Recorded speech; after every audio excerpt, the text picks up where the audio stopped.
Hello, and welcome back to the Going Off Track podcast. I'm Kathryn, and one race down, a million to go. That was Australia. And I have a lot of thoughts, but before we get into the thoughts, I do want to follow up on the little schedule update that I talked about in predictions about Bahrain and Saudi Arabia, and that we don't really know what's going to happen with them because of, everything going on in the Middle East for reasons of things. As we have already heard, Bahrain and Saudi Arabia are at high risk of being canceled. And it has now been thrown about throughout the media that F1 will decide on March 20th whether or not the races will go on as scheduled. And if the races do get canceled, it looks like right now they will not be replaced. I think that a couple of different locations had been thrown out as like possible schedule gap fillers. One of them, somebody said, come to the United States. We have plenty of room and we're very safe, which we already have 3 Grand Prix in the United States, so I don't think that's going to happen. And I think Portugal was another one that was thrown out there, and I also think someone told me Imola might have been, a suggestion, which also, like, we have spent so long talking about how Imola needs to leave the schedule, and Imola is finally off the schedule. So, like, let's not give them a foothold back in. But anyway, the point is that those races are probably not going to be replaced if they're canceled, which would take the 24 race slate down to 22 races in the season. And it would also mean basically a month-long gap between the Japanese Grand Prix on the 29th of March and the Miami Grand Prix on May 3rd. So that would be, who needs Formula One when you could have a spring break, a summer break, and then another weird break thrown in there because of the schedule? We'll see. But anyway, let's dive into talking about Australia. Obviously, George Russell won the first race in the brand new regulation. I watched the pre-race show, and Toto Wolff was very happy to no longer have to be dealing with ground effect cars. Obviously, Mercedes did not have a really good time in the ground effect era at all. So Toto Wolff is thrilled. So we are no longer in the Darth Toto era. We're in the happy we're winning again Toto era. George, of course, won from pole. And I thought this was really interesting. He led Mercedes' first 1-2 finish that did not involve Lewis Hamilton since the 1950s, which really goes to show you how important Lewis Hamilton was to Mercedes' success. Mercedes was out of Formula One and out of motorsport for so many decades before they eventually came back in 2010 after Brawn. And if you want to know what happened to Brawn, we have a whole reaction to the Hulu Brawn documentary that you definitely should watch if you're curious about what happened that year. It's fascinating, but also what happened to Brawn, and Brawn is part of the Mercedes genealogy. We also have a genealogy series about this too. And it's so interesting about what happened in 2009 that led to Mercedes coming on the grid in 2010 and where we are now. And Mercedes has been so successful, and most of that success has been centered on Lewis Hamilton, who didn't have a terrible weekend. We'll get there in a minute. But we know that the car is fast. We also know that Mercedes is currently exploiting an engine compression ratio loophole that the FIA has decided that they're not going to be allowed to do that anymore come June, which will, I think, if you're a Mercedes fan, this does mean that this is going to level the playing field for a little bit more, and that you should take advantage now. I think that teams actually also might be hoping that we drop 2 races in this first half of the season, because that will give everyone else more time to catch up and have their own loopholes. So we'll see how that happens. But as of June 1st, the compression ratio loophole that Mercedes is currently working with will no longer be a thing. That said, George did look pretty good, and I am wearing a Mercedes t-shirt, but I'm only wearing the Mercedes t-shirt in support of Kimi Antonelli, who got his 4th career podium in a season and a half, which we knew coming into it that Kimi is basically the second coming of Jesus Christ in a Formula One car, or the second coming of Michael Schumacher, whatever you want to call it.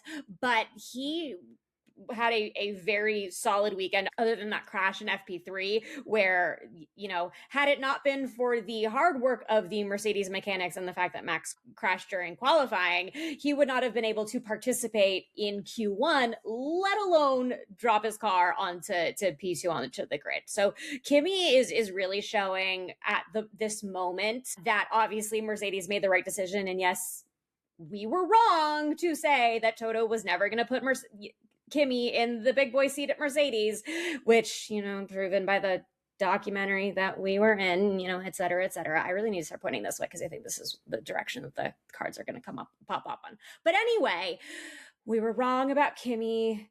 And Kimi's doing great. And, Mercedes really, really nailed it. And then, of course, to round out the podium, we have Charles Leclerc, who got his first podium after getting married. Congratulations to him. Wedding part 1 was beautiful. Look at all the social media. Ridiculous. But that said, Ferrari could have been a little bit better with their strategy, which is something that I will be saying until the cows come home, and have been saying for the entirety of this podcast since.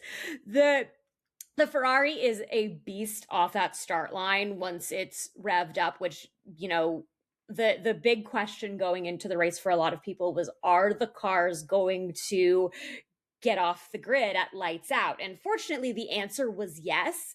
But I will say I was a little worried when it took forever for Lewis to get off the line on the formation lap, because that was a little bit of a dicey moment for him, and I think for a couple other drivers. And fortunately, that lap 1 was clean. And also fortunately, because obviously this has been a big point of contention for so long, is, we had some really great battles and overtakes between George and Charles for the first half of the race, and to the type of racing that we haven't seen in a long time. So there were positives to take out of this race, even though the first half of the race was great and really exciting. And then it just kind of stopped. And it got to a point where, where I live, the race started at 9 o'clock. So I was like, okay, I'm getting a little tired. Is it almost my bedtime? Can we hurry and wrap these up? Can we drive a little faster? Which to the point about speed is, yes, these cars get fast, but when you look at qualifying times, Georgia's qualifying lap for pole was a 1:18. The qualifying lap for pole last year in the last regulation of cars was 1:15. And there's always going to be differences between, car to car, year to year, regulation to regulation. But 3 seconds is significant in the grand scheme of things. And obviously, we got really exciting racing that as fans, we didn't really notice that the speeds aren't necessarily what they were last year, the years before, but that still many of the matters of contention that we're dealing with, that the drivers are talking about. Obviously, Max has been very vocal all preseason long about his opinions, and I think that there are things that will change regarding things like startup procedures and whatever's going on with the batteries, because you do really want to make sure, among other things, that your car's battery power lasts at least 1 full lap so that we get good qualifyings. So we'll see. But I think that what we see now in Formula One is with the rules and regulations is fully not set in stone. Obviously, like I said earlier, that the compression ratio loophole that Mercedes is working with will go away in a couple of months. So this will be in flux, and it will continue to be in flux. And that is just something that is a natural part of the season. The FIA will look to squash loopholes pretty much everywhere, which is another issue that Ferrari has, because Ferrari loves to engineer in those gray areas. I'm going a little off track a little bit, but they love to engineer in gray areas. And then once those loopholes get closed, they really don't know what to do with themselves, which is always really awkward when they have these really impressive starts and then they just kind of fall flat. But this start is also reminding me a little bit of the beginning of the 2022 season, which we were not existing as a podcast at that time. But if you remember, the 2022 season was very much Max v Charles for the beginning of the season, and everyone's like, oh, we have a contender, Charles. And then all of a sudden the Ferrari pace just disappeared, and Max and Red Bull went this way, and then Max won his second world title. So I do, we put up a poll on the Going Off Track Instagram account, going.off.track, which you should go follow us on there. You should also subscribe if you're watching this on YouTube. Hit the bell for notifications so you don't miss an episode. And if you're listening on your preferred podcast platform, give us a 5-star review, as I've been saying, so that I can inflict my motorsport opinions upon the greater population, even more so than I am doing now. But anyway, I put up a poll on the Going Off Track Instagram account right after the race and said, is George the title favorite that everyone's been saying that he is? And everybody, 100% of the vote was too soon to tell, which I think that's fair. I think a lot of people are remembering what everyone was saying about Charles in 2022, and they're like, we've seen this play before, and we're not going to get excited yet. That's not to say that Mercedes doesn't have reason to be excited right now, obviously starting with a 1-2 finish. But anyway, we'll see. For on the other side of the Ferrari garage, obviously Lewis Hamilton did not have a great year last year. He is breaking in another race engineer that I think is still a temporary race engineer. So he's going to be breaking in another race engineer. And he made some fun little comments on the radio about Ferrari's strategy, and you should split the strategies, have me go on one and have Charles go on another. And Ferrari didn't, because they don't do that. And I think that's one of the reasons why, as not thrilled as Carlos Sainz was with his race and everything about the Williams, at the very least, they take driver input more seriously than Ferrari does. I think, it's been made pretty clear that Ferrari will decide what to do and they will tell their drivers, and that's kind of it. But this is obviously a bit of a better start for Lewis. He led race laps. He led multiple race laps, and has extended his streak of having led race laps in every season for the last 20 years, which is absurd because that streak is older than a number of drivers on the grid. So that's wild. Speaking of who else impressed, Max went from crashing in qualifying and not setting a time, so he started P20, which was not the back of the grid anymore because we have 22 drivers, but still, he started P20 and made his way all the way up to P6. And obviously, if you are a Max fan like I am, you're a little bit disappointed that he wasn't able to get around Lando toward the end of the race, but still, I think the Ford engine that didn't implode on itself has shown the potential of the Ford engine, and we'll talk about Isaac Hadjar in a minute, but it showed not only, does Max, for all his complaints, know what he's doing in these new types of cars, but also shows how significantly, how overtakes are just so back finally, which I think we've been really missing races with a lot of overtakes for years. And obviously a lot of these overtakes happened the first half of the race before things settled down. So, it's not perfect. It's never going to be perfect, but still, we went from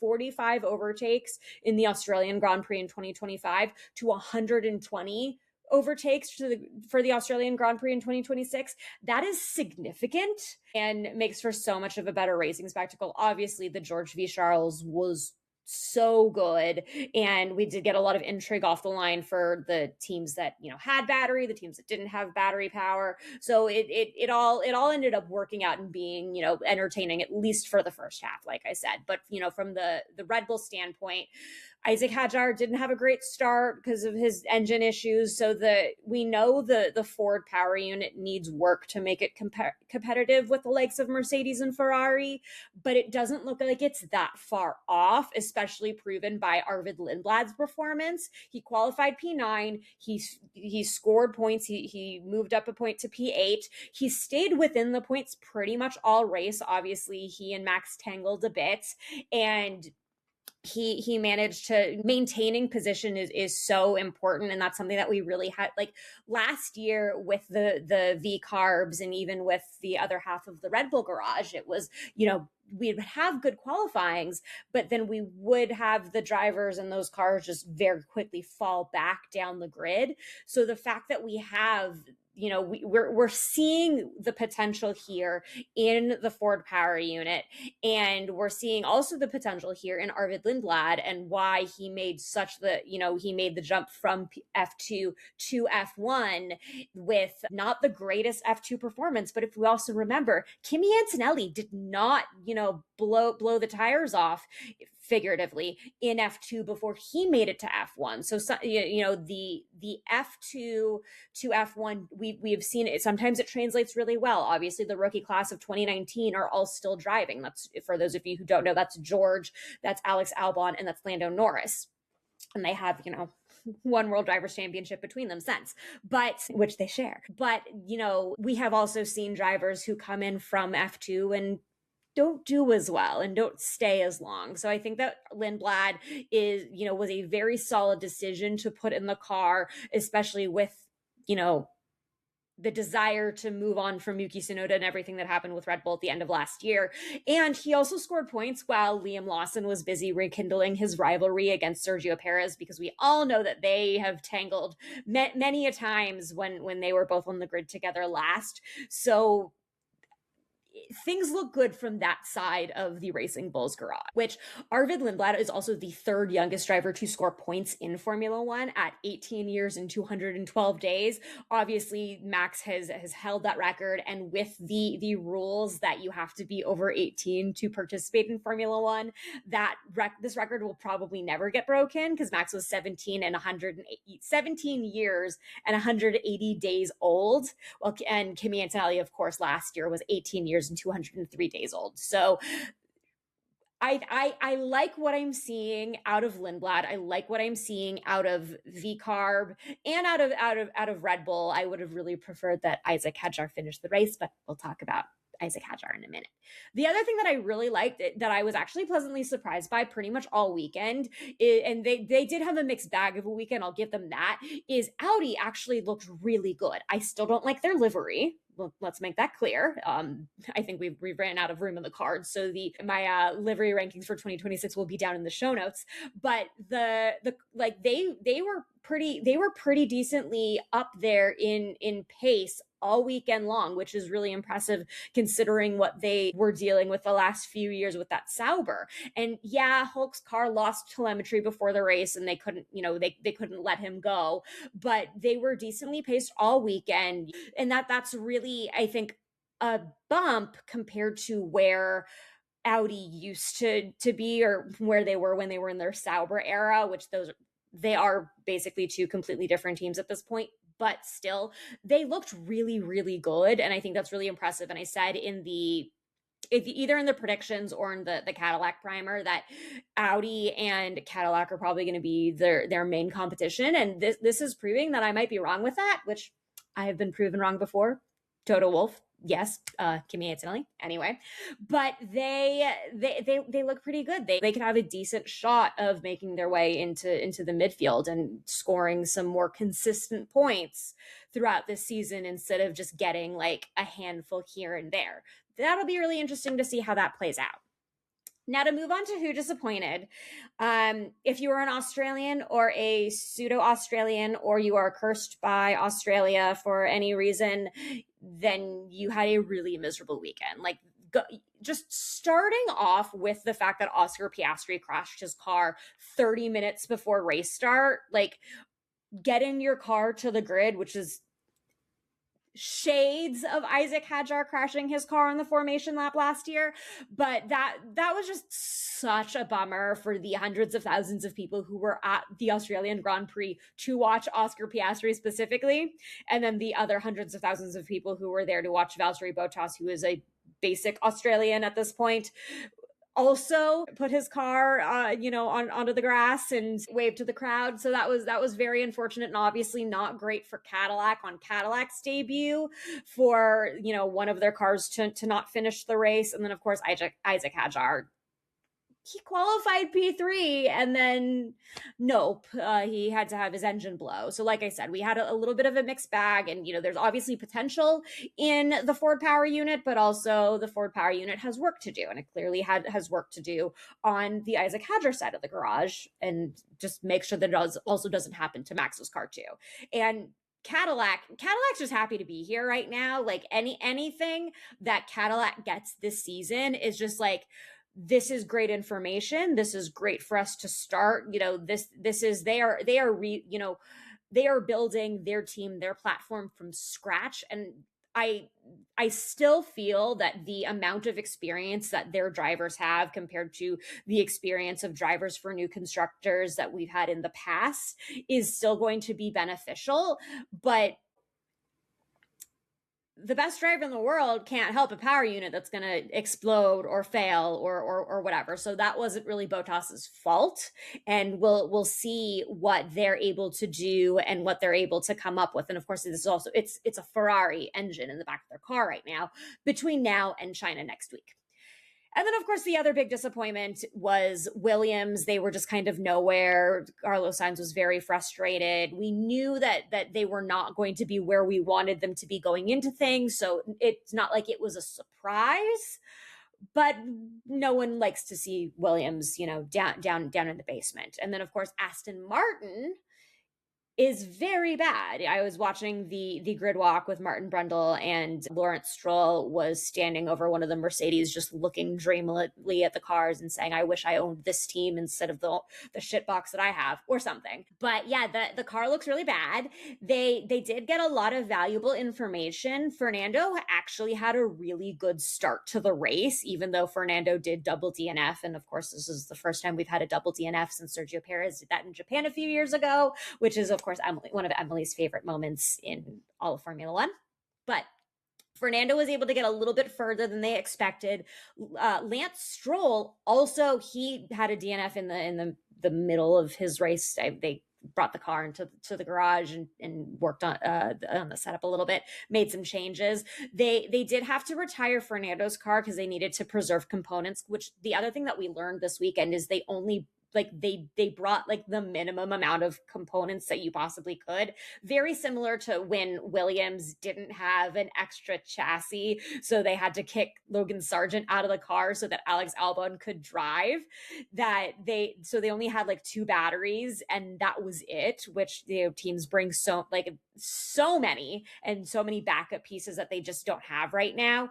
And so Lance Stroll was able to continue trundling along the race. He ended up finishing 15 laps down, which means that he was basically overtaken 15 times, which technically he was by virtue of the fact of just when the car was taken off track for a little while and then brought back out. But the car has so many problems and is just such a mess that it's going to take them a long time to dig their way out of it. And Adrian Newey and Honda have a ton of work to do. And obviously it's the Honda side of things and figuring out what does Honda need to be doing, which interesting anecdote. Apparently when Honda was leaving Red Bull, they were in one of those periods where we're just getting out of Formula One, period, which is something that Honda does like every other decade.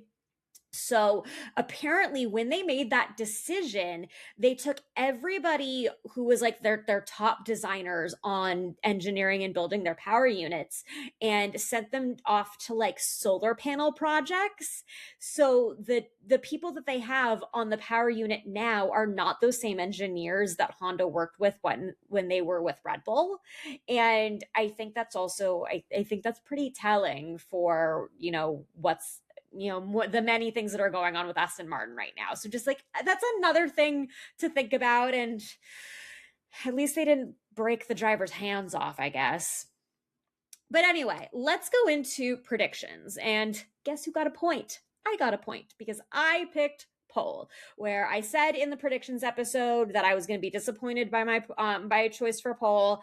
Shockingly, I wasn't, because I picked George and George did get pole. Emily picked Max. Max obviously crashed out in Q1 because his car decided to sneeze or something.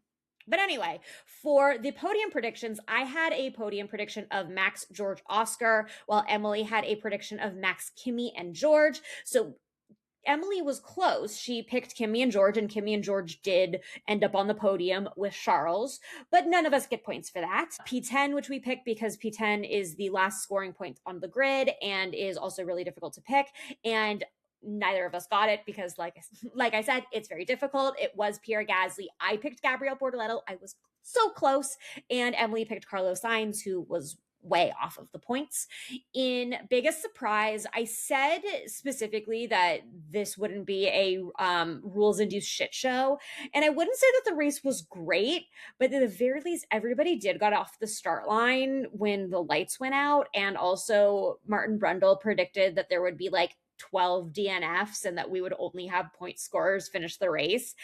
But fortunately, there were 16 classifications and Lance Stroll, who was just there. And then my dump of the weekend was Aston Martin, which accurate, but also I would give it to Ferrari a little bit because I think Ferrari might have had a better opportunity to maybe get a double podium had they pit at any time before when they decided to pit. I think they spent a little bit too long on those mediums, but what do I know? Clearly as much as Ferrari strategists, but anywho.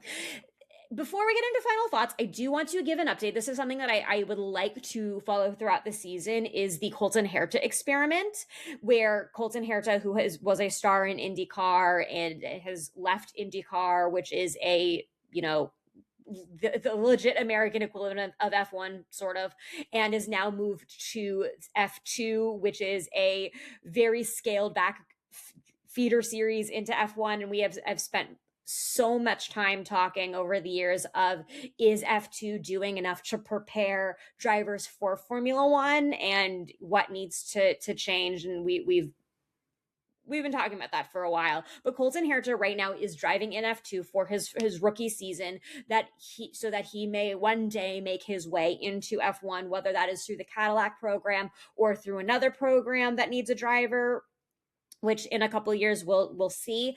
But I was a little skeptical after looking at qualifying for the sprint race. And if you don't know, F2 Formula 2 has a sprint race and a feature race. I was a little concerned because after the sprint race, Colton Herta finished P16, but then did manage to get into the points where he finished P7 in the feature race, which means he is currently P10 in the standings with those 6 points.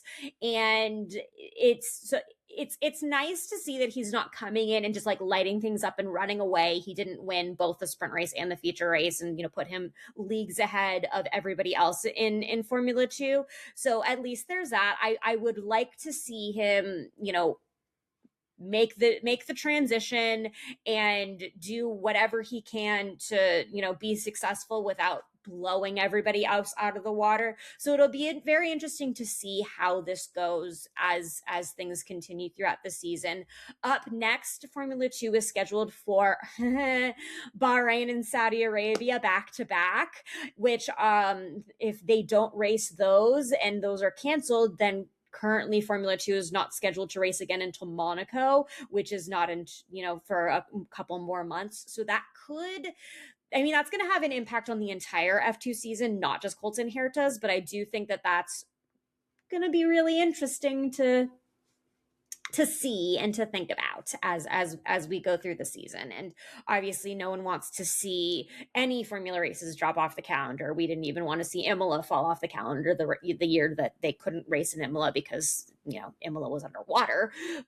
But anyway, we'll see how things go. Final thoughts. I think that things are going to change, and I think that we're going to have some races. It's like, oh, there's a lot of fun, exciting racing. Obviously, having fun, exciting racing at the front is very important. I think it was great that even though George and Kimi clearly won that race, they didn't clearly win that race by 20 or 30 or 40 seconds. George finished the race, I think, between 2 and 3 seconds ahead of Kimi, and even the Ferrari drivers behind them weren't that far behind. So I do like that happened. One of the concerns that I do have that I think that we're going to see going throughout the season is, prior to the ground effect era that we have just left behind, there was, I wouldn't call it an epidemic, but there was, it was very significant that the faster cars would basically just lap the rest of the grid and the slower cars on the grid, which is something that we really haven't had as much of over this last regulation, that I do think that we are leading toward now, where I think every car outside of the points was lapped. And I think a couple of the point scorers also were. I should have looked that up, but I didn't because I'm remembering this on the fly. So that's something that I'm not sure how much I love. Like, obviously, you can unlap yourself, but it's really difficult to unlap yourself. So, But anyway, it's nice to have Formula One back. It was nice to have good racing for at least the first half of the race. Obviously, Cadillac has a lot of work to do. A lot of teams have a lot of work to do in order to not catch up to the Mercedes cars, but in order for this to be competitive, because we still don't want one team to just run away with things, unless it's Red Bull. Maybe. I mean, I could always just rewatch the 2023 season, but you never know. But anyway, if I was going to grade the race, which I think I'm going to try to remember to grade all the races this season, I'm going to give this race a 3.5. It wasn't terrible. It wasn't great entirely, but it did have good moments. So it gets a C+. We'll give it that. And before we go, for our off-track moment of the weekend, I think I have to give it to Bernd Mailander, who is the safety car driver. This was his 500th Grand Prix, and he didn't even get to drive, which is so unfortunate because we all thought that it was going to be carnage in a way that it kind of was, but kind of wasn't. But he has been driving the safety car for like at least a quarter of a century now, which is crazy. And he didn't even get to drive on a milestone day because they only did virtual safety cars. But anyway, coming up next, we are going to China next week for another weekend of racing that are not at great times for where I live in the world, in Arizona, because I think the race doesn't start until midnight on Saturday night. So that's going to be an adventure for me.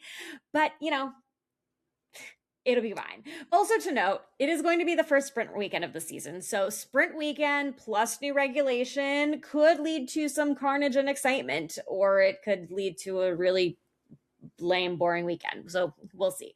Running under the assumption that it's not going to be great. But what is going to be great is we are finally going to have the F1 Academy season opener, and I will do a primer on F1 Academy probably sometime this week so that we get up to date with who's driving what, where's driving where, and what the calendar is going to look like. Also, so I can gush over the new Lego livery, and the Esme Kosterman, spoiler alert, just got her Lego helmet because she's driving the Lego car, and I'm kind of obsessed with it. So that's gonna be really cool. Predictions will be out at some point during this week. I know that the first free practice is late Thursday night where I live, so ideally it will be out by Thursday at the latest, but we shall see. But that's what we have for us today. Thank you for going off track with me, and we'll see you in the next one.